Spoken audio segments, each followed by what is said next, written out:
Welcome to Video Games and the Blockchain. You're watching Crypto Finder TV. I'm your host, Chris Stead, and we're here to talk about all things video gaming and blockchain. We've got another big show for you this week, headlined by Enjin Coin. They're in our show almost every single week with some exciting new news. We've got some really big news this week we're going to touch base with in a sec.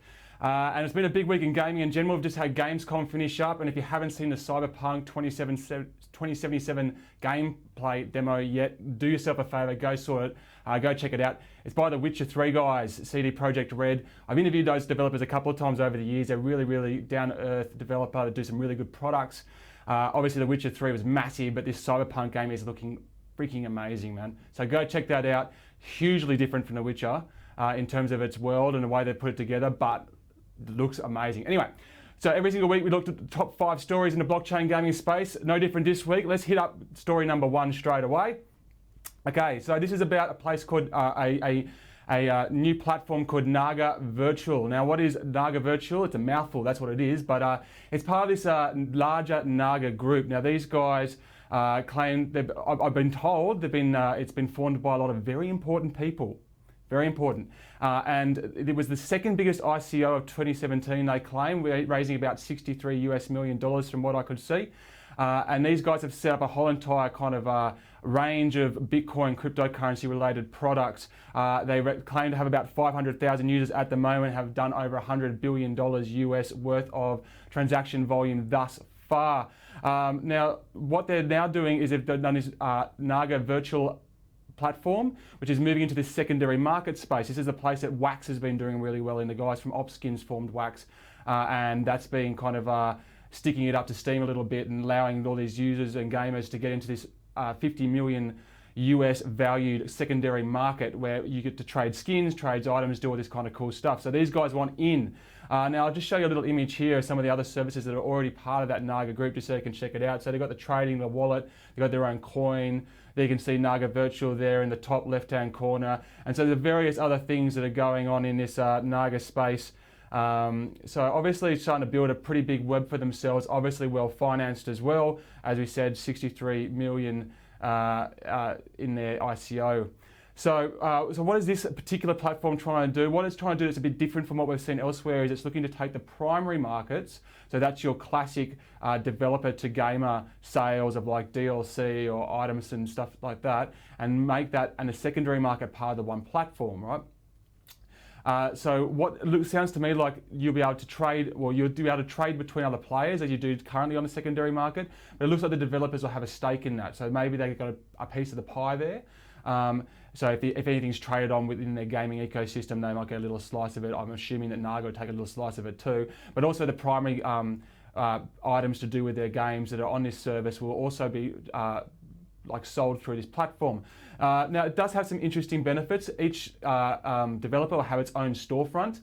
So the developer will be able to kind of like promote their game in this location, sell their products through that and do types of things that, without kind of doing it in the game specifically.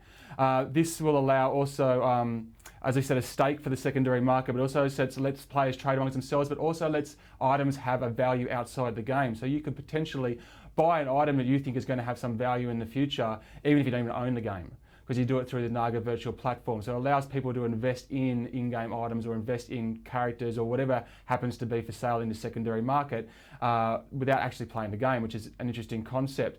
When I first started researching this, I thought maybe this was more like a middleware solution. I thought these guys are going to kind of come in and allow and kind of build a plugin that people could put into their game world so that they could have a secondary market within the actual game playing space, which kind of makes a bit more sense to me. I think there's value in that. Otherwise, this is kind of like another platform that's competing against the likes of Wax and a few others that we've already seen come onto the space to try and be that secondary market of choice.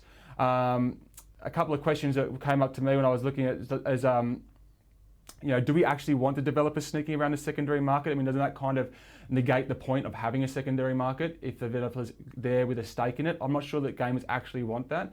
I'm not sure that actually pitching that out into the space is actually a pitch to gamers anyway. I mean, they're calling it built for gamers, but that's not a pitch for gamers, that's a pitch for developers. That's saying to developers, hey, you want to make a bit more money and not lose out in this cool secondary market space, come use our platform.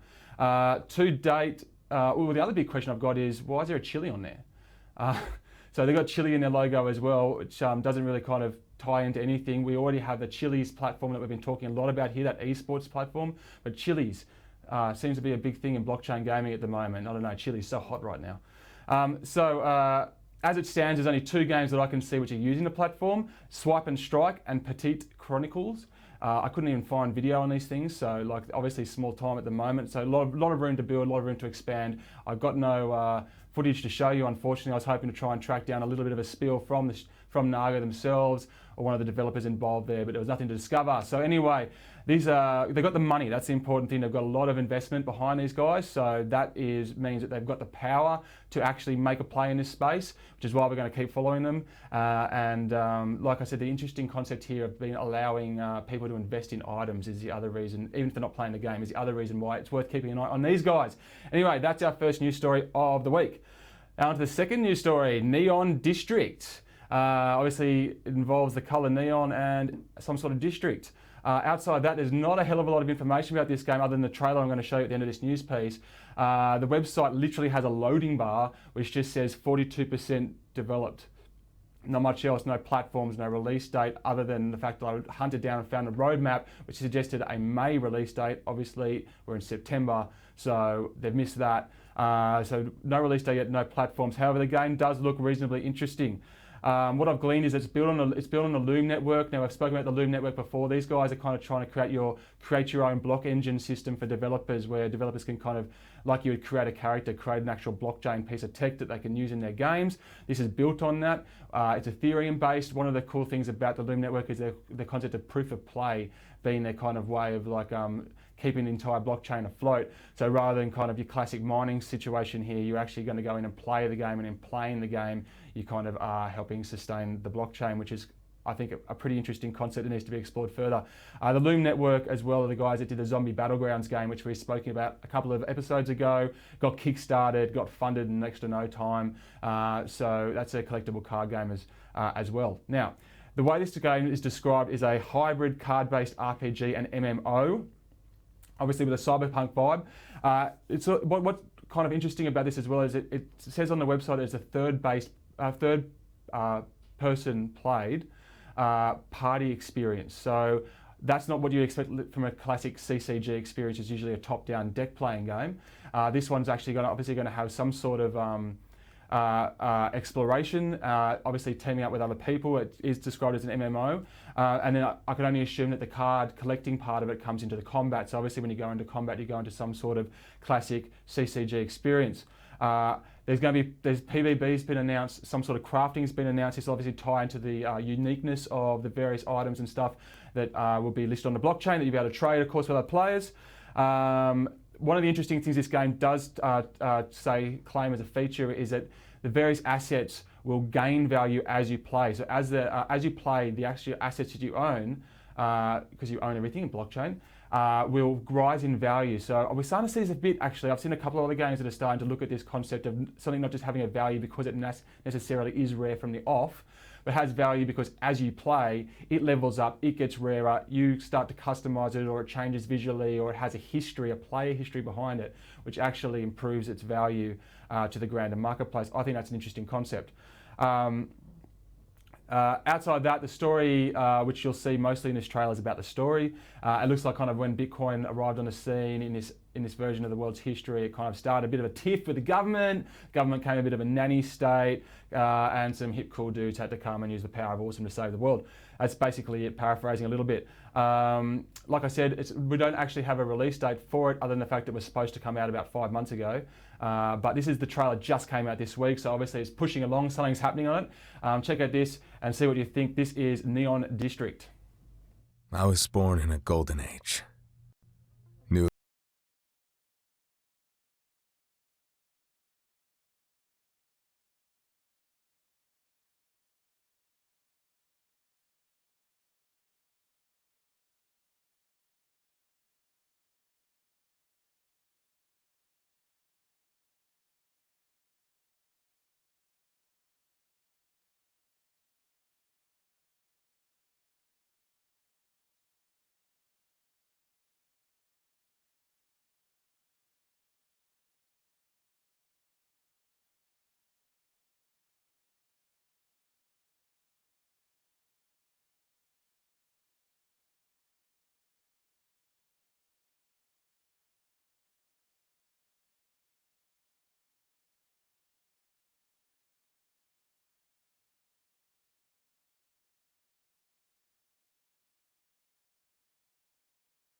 Check out this and see what you think. This is Neon District. I was born in a golden age. New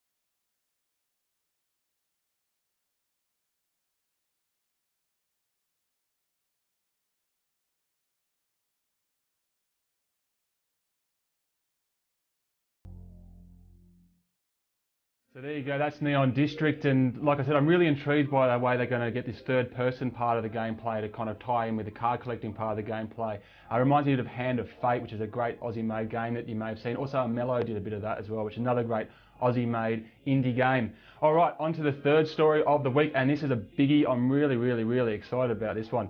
So Enjin Coin, now I've got a man crush on these guys, like dead set. Every single week we go on this show and I got another great announcement. I never even heard of them a year ago.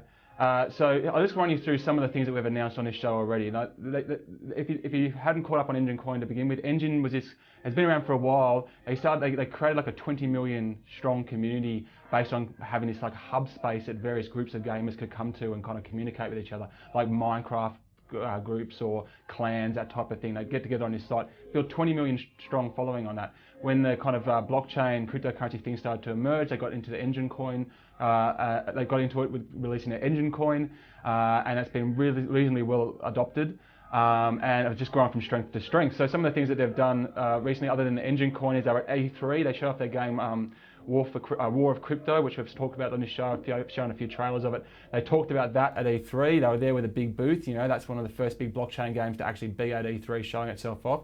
They had the new ERC standard that came out, the 1155 standard, which is purposely made for gaming and allows you to have these kind of fungible and non-fungible tokens for games. So it allows you to have these things that can't be broken down at all, like an actual asset, and then things that can be broken down like bullets, all in the one kind of blockchain system.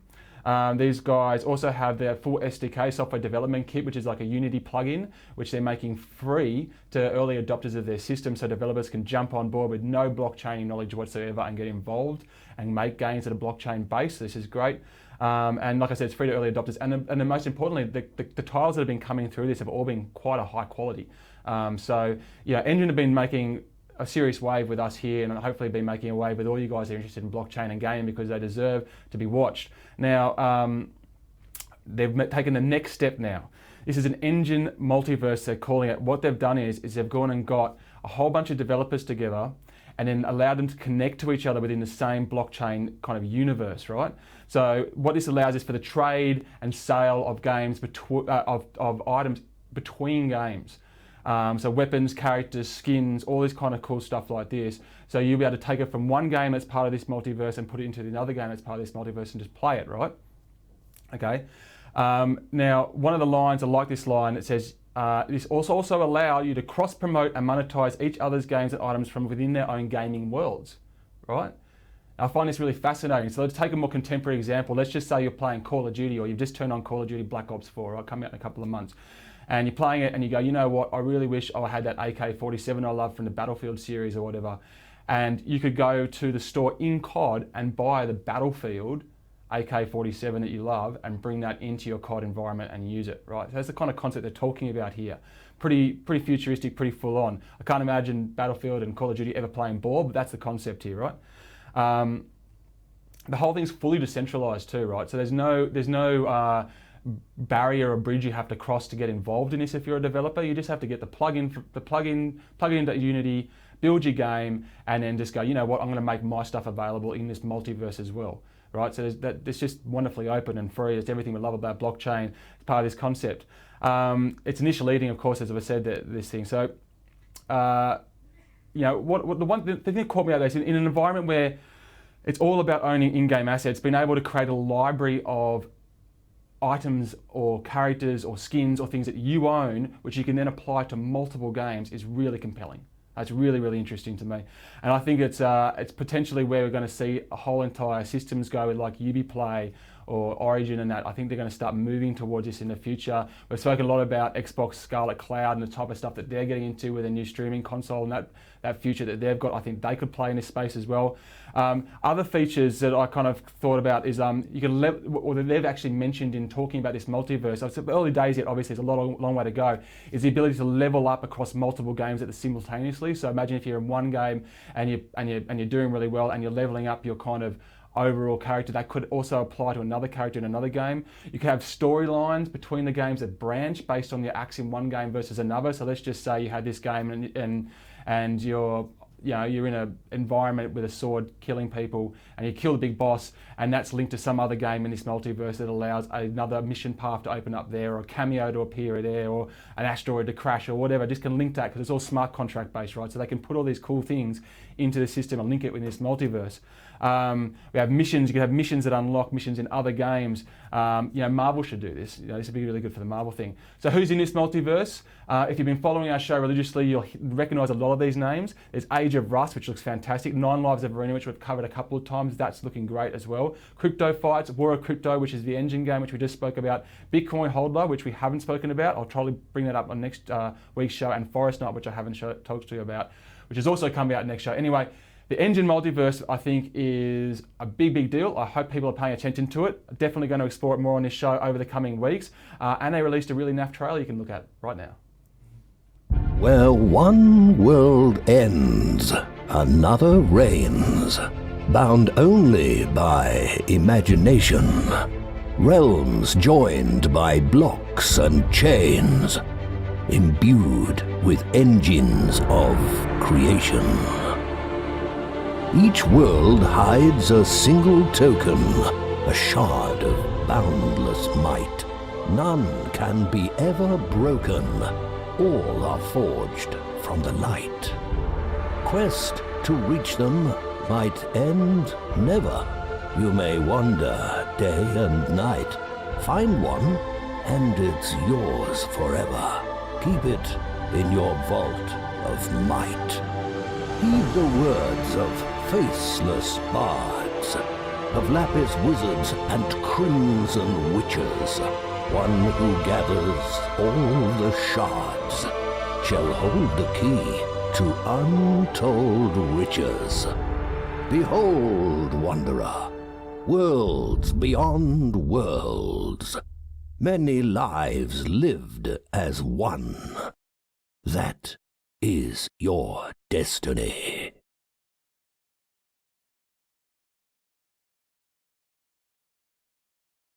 All right, and on to a brand new game announcement, Cats in Mechs, which does exactly what it says on the tin. It is a game about where you play cats controlling mechs.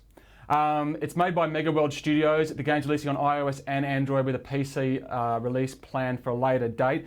It's set on a planet Kateria 5, where there's this resource called Cat Mint, and a very valuable resource. Everybody wants this resource, including the evil dudes, and you're going to have to fight back and make sure that they do not get all of this resource. It's a top-down action game, but it's kind of a shoot-'em-up really, but it also has this kind of RPG mechanic that's tied into the mechs themselves. So you'll level up your mechs. There's a whole secondary market involved, which is where obviously the blockchain technology comes in, where you can accessorize your mechs and level them up, make them more valuable, make them more rare, trade them with other people, sell them, make yourself a little profit, all that really cool stuff that we love. Now, I've got a screenshot that I can show you of the game just to give you a taste of what it's like. It's actually 2 screenshots. I've used modern technology to combine them into one screenshot. But as you can see on the one side there, we've got our feline hero and the mech down on the ramp. The whole entire world here is designed from a cat's perspective, so we've got lots of windowsills and little ramps and stuff to walk across and tiptoe across. You can see some smokestacks there pumping out the pollution. And then on the other side there, on the left-hand side, we've got a bit of the upgrade space in the garage with our giant mech, obviously a lot bigger than the characters, and ties in with the purple hair there, where we will obviously be creating the most powerful thing we possibly can to fight back against the powers of awful. Now, there is not too much info out there beyond that. I do have a little trailer to show you at the end of this news piece. What I do know is the game it is the second name of the game. It used to be called Omega Tech Aspen's Story, which was a crap name. And they've changed it to Cats in Mechs, which is a cool name. So good call there. But the original trailers that came out for Amiga Tech suggested that there was going to be some sort of tower defense style mode, some PvP, some VR as well. So I'm not sure whether all of that's still going to come to this experience or not, whether they've really shifted their scope completely away from those original ideas. This is like dating back to 2016. But either way, great call on changing the name of the thing. So some now things that are interesting with this as well. Sorry, a bit of a fumble on, wasn't it? What's particularly interesting about this compared to our last news story is this is the newly announced 7th game to join the Enjin Multiverse. On top of this, they're also making the Multiverse Marketplace. So this studio, Mega World Studios, is the guys who are actually going to develop the marketplace that you use when you're using the overall Enjin multiverse as well. And then their game Cats in Mechs will be part of that. So you'll be technically able to bring the cool, amazing mechs that you build and bring them into some of the other games like Nine Lives Arena. I don't know how that's going to work because they're completely disparate games, but you know, like Disney Infinity didn't make any sense either and was still a hell of a lot of fun. So maybe that's just it's a side mode where you can go, you know what, you guys have all got swords and you're doing this melee combat in this ancient Greek style location. I'm just going to walk in here with my cat mech. So that could be the kind of fun that you get to do there. I'm not really sure at this stage. But if nothing else, it's awesome to have an action game where all the heroes are pussies. Anyway, let's have a look at that trailer. So, you know, that's like the Cats in the Mechs was, you know, about cats in mechs, and that it feels good to have that kind of thing. But then to be able to pivot those kind of gameplay, it's like the standard gameplay about robots shooting stuff into. But it didn't always start out like that. Like for original name was Omega Tech, right? The original name was Omega Tech, and blah blah big words had no meaning whatsoever. And who cares about Omega Tech? And then Aspen's story. Who's Aspen? Why should I care about her story? Why? Who is Aspen? Exactly. So yeah. You know, it's like taking the character Aspen, just the lead character of the show, and putting that precursor to that is Cats and Mechs. Now you've got an idea like she's a cat and she's in a mech, and this is her story. So it really solidifies the expectations of what's going on. What is Aspen doing? I mean, she fell from some planet, right? I mean, what does she do?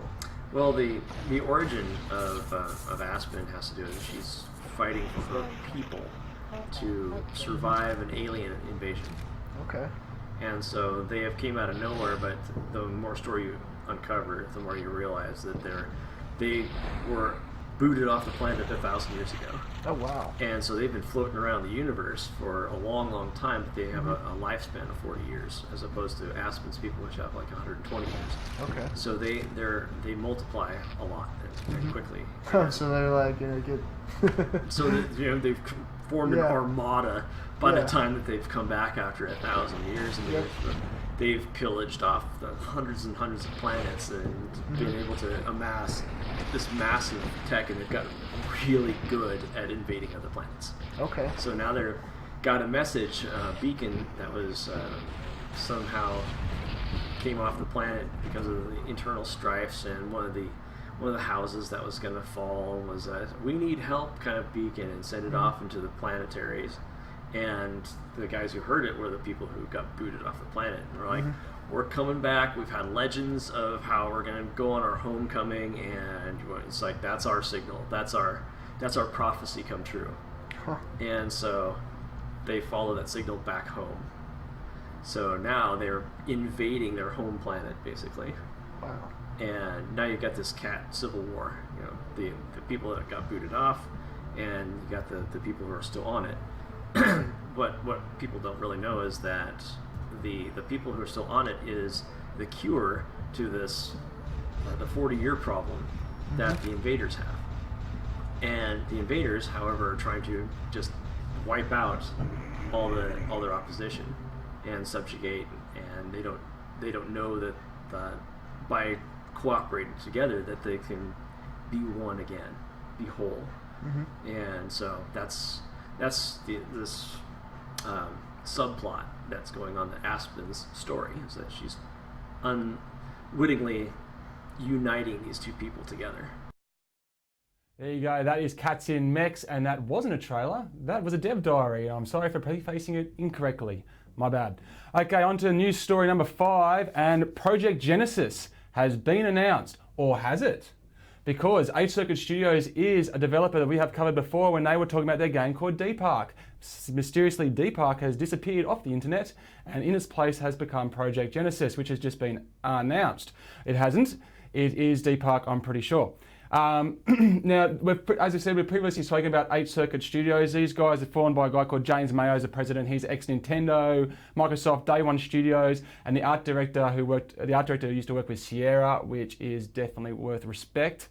Now, if you recall, the last time we spoke about D-Park, it looks like the story hasn't changed too much for this Project Genesis. It's about a future world where humanity's killed off everything and the last of us are in cryosleep on some ship heading off towards some new Eden on the other side of the galaxy, and the AI loses its plot, sends everyone off course, and you've got to try kind of come into this space and try and work out the mystery of why it went off course and decide whether or not to recorrect it and save humankind or not. What we've just discovered through this new trailer is a bit more about the gameplay, which is good. The trailer looks really good. I'll show you in a sec. So originally when we thought the blockchain was going to be involved in this, we thought, I argued the case that I was hoping the decision side of it would be a large part of why the blockchain worked. So that the decisions you made through the game based on whether or not you wanted the humans to survive or not, based on the things that you learned as you solve the mystery, would be kind of recorded on the blockchain, and the whole greater MMO environment here would be affected by the decisions you made as a group of humans playing the game. It seems like that's not quite the case. It seems like it's going to be more about the classic in-game items, weapons, characters, that type of thing, which is going to be blockchain. That was still cool, don't get me wrong, but I do hope that maybe they are still exploring that decision side of things a little bit. Now we've been promised team versus team, tactical space combat from the spaceship things. Spaceships looks to be another one of the items that you can buy and trade amongst various players, customize, level up, so forth. But then as well as that team to team versus combat, when you breach the hull of an opposing team's ship or a NPC ship, you can breach that, go on board and start fighting first person shooter mode. Now as you'll see in the trailer about to show you, the first person combat looks pretty damn good. Looks pretty sharp, looks nice and polished. So that's pretty exciting if you ask me. So we're going to throw straight to that trailer so you can have a look at it. You'll notice as one of the first ships goes past, it says D-Park on the side of it, which proves I'm not crazy. Enjoy the trailer.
So there you go, that's Project Genesis. What do you reckon? Should they have changed the name or should they have stuck with D-Park? I don't know, Genesis is a bit generic to me. But D-Park wasn't potentially the greatest name either. Like Project Genesis sounds like a code name to me, but anyway, that's what they've done. Let us know in the comments what you think, what you would have called it. Anyway, that's it for another massive week in video games and the blockchain. We hope you've enjoyed the show. We hope you tune in next week as well. We are going to leave you with a little bit of footage from Gods Unchained. We have talked about this game before, but it's getting a big thumbs up this week because not only are these guys built by Fuel Games, who are here right here with us in Sydney, just probably over there somewhere, and not only that, but they've just sold one of their cards for 138 Ether, which worked out to about 60,000 US dollars, making it the second most expensive card ever in a collectible card game. Only beaten by a Magic the Gathering card called Black Lotus, I think, which has been around for 25 years or so, that series. So that's a huge play, man. It just shows you the value and how keen people are on actually owning their in-game items. Okay, so congratulations to those guys at Fuel Games and to Gods Unchained. Like I said, see you next week, and here's a little bit of Gods Unchained.